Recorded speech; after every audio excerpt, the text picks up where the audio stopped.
முருகன் பாண்டி அவர்கள் நம்ம சேனலுக்கு 100 ரூபாய் சூப்பர் தேங்க்ஸ் பண்ணதுக்கு ரொம்ப ரொம்ப நன்றி. அது கூடவே பல நபர்களும் தொடர்ந்து நம்ம சேனலுக்கு லைக் பண்றது, கமெண்ட் பண்றது, ஷேர் பண்றதுன்னு உதவிகள் பண்ணிக்கிட்டே இருக்கீங்க. உங்களோட அன்பாதரவு எனக்கு எப்போ இருக்கும்னு நம்பிக்கையில எந்த ஒரு டிலேயுமே இல்லாம பதிவுக்குள்ள போயிடலாம்.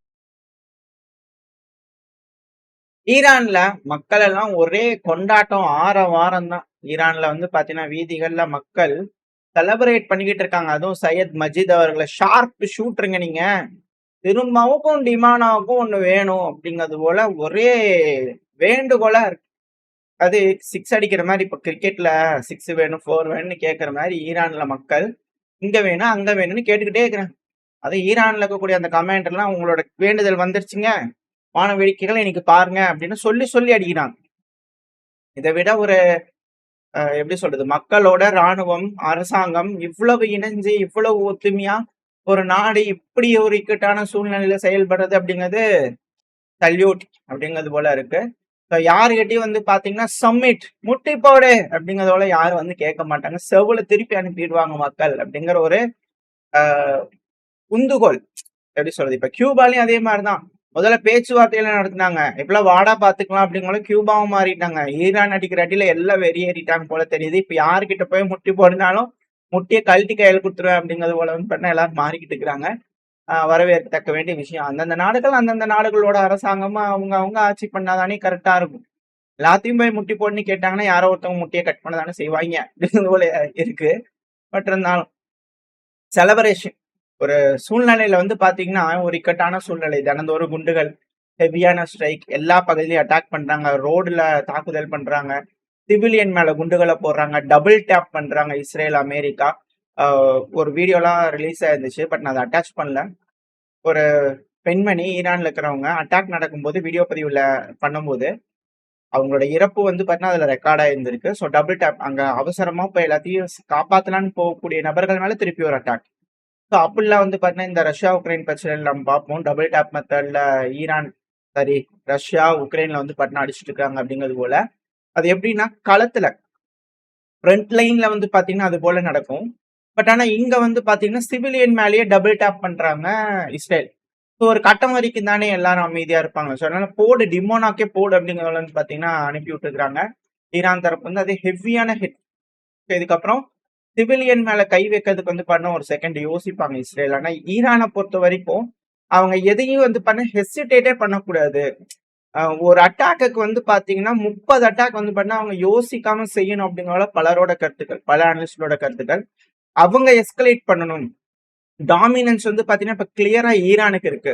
ஒரு அட்டாக் புஷர்ல இருந்ததுன்னா 30 அட்டாக் டிமோனால விழுகணும். அது பண்ணா மட்டும்தான் இந்த இடத்துல வந்து பாத்தீங்கன்னா கண்ட்ரோல் அப்படிங்கிறது வந்து பாத்தீங்கன்னா இன்னுமே ரொம்ப அதிகமா இருக்கும் ஈரானுக்கு. ஆனா ஆல்ரெடி கண்ட்ரோல் பண்ணிட்டாங்க. பட் இருந்தாலும் இன்னும் அப்படியே கண்டெயின் பண்ணும். அந்த எட்ஜில் கொண்டு போயிட்டு கழுத்தை நெரிச்சு கொண்டு போய் கார்னர்ல செவுத்துல கொண்டு போய் வைப்பாங்க இல்லையா. ஸோ அது போல இன்னும் நல்லா கார்னர் பண்ணோம் அப்படின்னா ஹிட் ஹெவியா இருக்கணும். ஒரு மிசைல் பத்தாது அப்படிங்கிற பல அனலிஸ்டோட கருத்துக்கள். பட் இருந்தாலும் மக்களுக்கு வந்து பாத்தீங்கன்னா ஒரு புத்துணர்ச்சி இந்த ஒரு ஸ்ட்ரைக் கொடுத்துருக்கு அப்படிங்கிறது புரிஞ்சுக்க முடியுது. அது மட்டும் இல்லாம கமாண்டர் சையத் மஜித் அவர்கள் அவர் சொல்லிக்கிறாரு, இப்பத்துல இருந்து நான் டிக்ளேர் பண்றேன் மிசைல் டாமினன்ஸ். ஈரானோட மக்களே ஆக்குபைடு டெரிட்டரிஸ் இருக்கு, அதாவது இஸ்ரேல சொல்றாரு, பாலஸ்தீன் ஆக்குபை பண்ணிக்கிறாங்க இல்லையா. ஸோ அதனால சொல்றாரு அந்த பகுதியில நம்ம மிசைல் டாமினன்ஸ், அவங்களோட வான்பரப்பு இப்ப நம்மளோட கட்டுப்பாட்டுக்குள்ள அப்படிங்கிறது போல. தலைவரே நீங்க லேட், நான் மார்ச் 2 சொல்லிட்டேன், ஈரானோட கட்டுப்பாட்டுக்குள்ள கம்ப்ளீட் டாமினன்ஸ் வந்துருச்சு, இஸ்ரேலுது முடிஞ்சிருச்சு அப்படிங்கிறது போல. தலைவரே நீங்க லேட், நம்ம சேனல்ல பாருங்க, நம்மளாம் 2ஆம் தேதியே சொல்லியாச்சு அப்படிங்கிறது போல ஒரு விஷயத்தையும் நம்ம சொல்லிடலாம். அவர் வந்து பண்ண இப்போ ஏன்னா மிலிட்டரி பர்சன் கம்ப்ளீட் கண்ட்ரோல் சொல்லணும் இல்லையா. இப்போ மிசைல் டாமினன்ஸ், ஏர் டாமினன்ஸ் டிக்ளேர் பண்ண ஈரான் அப்படிங்கிற வச்சுக்கலாம். முன்னாடி நான் சொன்னேன், இப்போ ஈரானே வந்து பாத்தீங்கன்னா ராணுவமே டிக்ளேர் பண்ணியிருக்காங்க. எங்க வேணாலும் எப்படி வேணாலும் எதை வேணாலும் அடிக்கலாம் அப்படிங்கிற ஈரான் தரப்புன்னு சொல்லிக்கிறாங்க. இஸ்ரேல் மற்றும் அமெரிக்காவோட நட்பு நாடுகள் அமெரிக்காவோட பேசிஸ் மேல தங்கு தடை இல்லாம இதுக்கு மேல ஈரான் அடிப்பாங்க அப்படிங்கறத இதுல இருந்து நம்ம புரிஞ்சுக்கலாம். டிமோனா ரொம்ப செக்யூர் பண்ணக்கூடிய ஒரு பகுதி. ஏன் டிமோனா, ஏன் திரும்ப திரும்ப டிமோனா அப்படிங்கிற ஒரு பேச்சு வருதுன்னா, நத்தான்ஸ், இஸ்ஃபஹான், புஷர் இந்த பகுதிகள்லாம் அட்டாக் நடக்குது. அணு உலை, நியூக்ளியர் ரிசர்ச், இது போல ஃபாரடோ இந்த இடத்துலலாம் வந்து பண்ணா அடிக்கிறாங்க அப்படின்னா அமெரிக்காவும் இஸ்ரேலும் இந்த இடத்துலலாம் அணு ஆயுத ரிசர்ச், அணு ஆயுதம் அவங்க செய்யல. பட் இருந்தாலும் என்ரிச் பண்ணக்கூடிய யுரேனியம் ரிசர்ச், ஸோ இது போல பல விஷயங்கள் இருக்கு. அங்கெல்லாம் அட்டாக் நடந்ததுன்னா ரேடியேஷன் லீக் ஆகும். அண்டர் கிரவுண்ட்ல இருக்கிறனால அது புதையுது. பட் இருந்தாலும் இழப்புகள் தானே. இது போல தாக்குதல் பண்ணக்கூடாது தானே. அவங்க இவ்வளோ தூரம் அட்டாக் பண்ணியிருக்காங்க அப்படிங்கும்போது ஈரான் இப்ப நீங்க செய்யற ஒரு ரிட்டாலியேஷன்ங்கிறது ரொம்ப லேட். ஒரு தீர்ப்பு அப்படிங்கிறது வந்து பாத்தீங்கன்னா அது அப்பவே கிடைச்சாதான், இல்லைன்னா அதுவே இல்லை இல்லையா. அது போல ஈரானோட பொறுமை அப்படிங்கிறது வந்து பண்ணா ரொம்ப ஜாஸ்தியா இருக்கு அப்படிங்கிற பலரோட கருத்துக்கள். பட் இருந்தாலும் இப்போ ஐஏஏ ஓடி வந்துட்டாங்க. தன்னால இஸ்பஹான், நத்தான்ஸ், புஷர் பக்கத்துல எல்லா பக்கத்துலயும் விழுகுது. ஐஏஏ வந்து பண்ண எதுவும் சொல்லல. ஆனா இப்போ ஐஏஏ வந்து பண்ண டேமேஜ் எல்லாம் எதுவும் இல்லைங்க.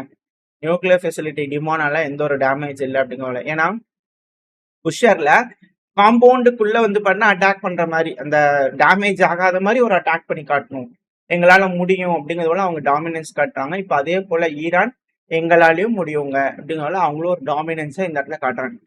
ஏன்னா திரும்பவும் வந்து பண்ணா அமெரிக்கா இஸ்ரேல் இப்போ திரும்பி அடிச்சனாலதான் அடிச்சுக்கிறாங்க.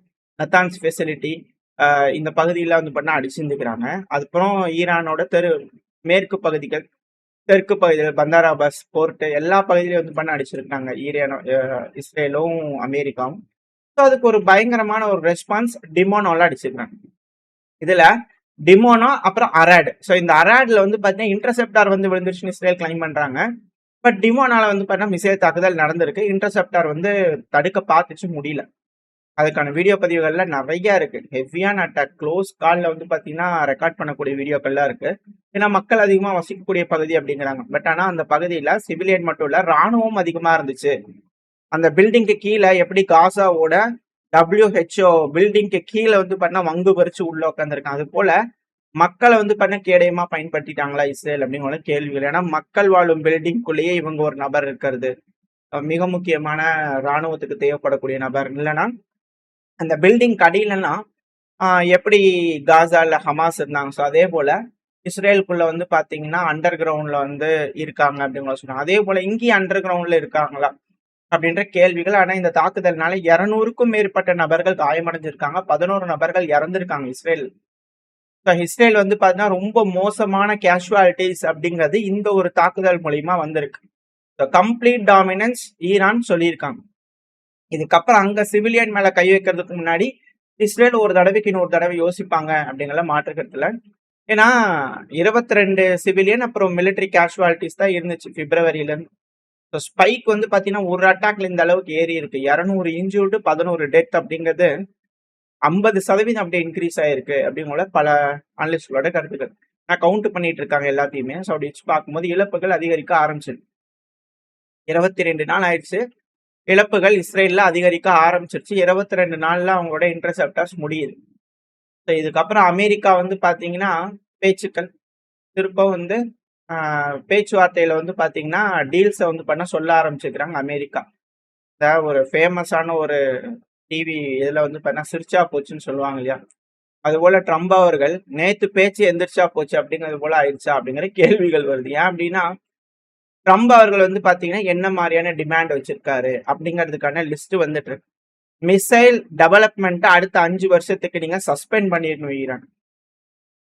யுரேனியம் என்ரிச்மெண்ட்டை கம்ப்ளீட்டா டிஸ்மேண்டில் பண்ணிடணும். ரியாக்டர்ஸ், நத்தான்ஸ், இஸ்பஹான், ஃபார்டோ இருக்கக்கூடிய எல்லாத்தையும் வந்து பாத்தீங்கன்னா கம்ப்ளீட்டா டிஸ்மேண்டில் பண்ணிடணும்.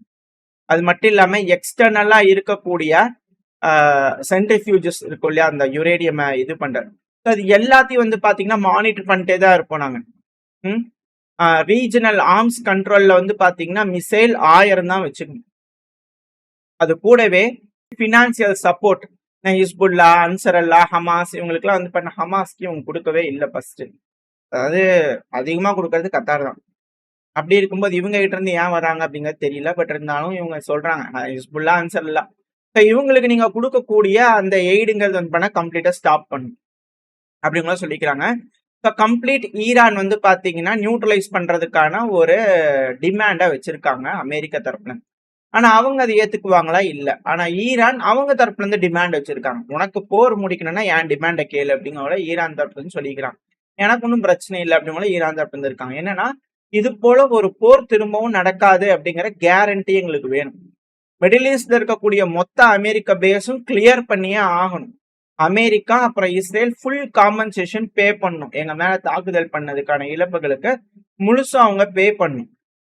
அமெரிக்காவும் இஸ்ரேலும் எல்லா போர்களையும் இப்ப நடந்துட்டு இருக்கக்கூடிய அந்த காசா அடிக்கிறது, ஹிஸ்புல்லா அடிக்கிறது, சிரியா அடிக்கிறது, எல்லா சைடு தாக்குதலையும் இமீடியட்டா நிறுத்தணும் இந்த பிராந்தியத்துல. அதுவும் ப்ரோ ஈரானியன் குரூப் மேல அட்டாக் பண்றது இமீடியட்டா நிறுத்தணும். அப்புறம் லீகலான ஒரு ரெஜிம் ஸ்ட்ரைட் ஆஃப் ஹார்மோஸ்ல வந்து பண்ண இம்போஸ் பண்ணணும். மீன்ஸ் அதை அவங்க தான் கண்ட்ரோல் பண்ண போறாங்க இதுக்கப்புறம். அதனால தெரிஞ்சிருச்சு. அதுக்கப்புறம் இல்லாம ஹோஸ்டைல் மீடியாலாம் இருக்கும் இல்லையா, ஸோ அது எல்லாத்தையும் வந்து பண்ண ஹேண்ட் ஓவர் பண்ணிடணும் அப்படிங்கிறது போல ஈரான் தரப்பு வந்து ஒரு மாதிரியான டீல் வைக்கணும். இது அமெரிக்காவை கம்ப்ளீட்டா முட்டி போடு வந்து சரண்டர் ஆகும் அப்படிங்கிறது போல இருதரப்பையும் மாறி மாறி கேட்டுக்கிட்டு இருக்காங்க.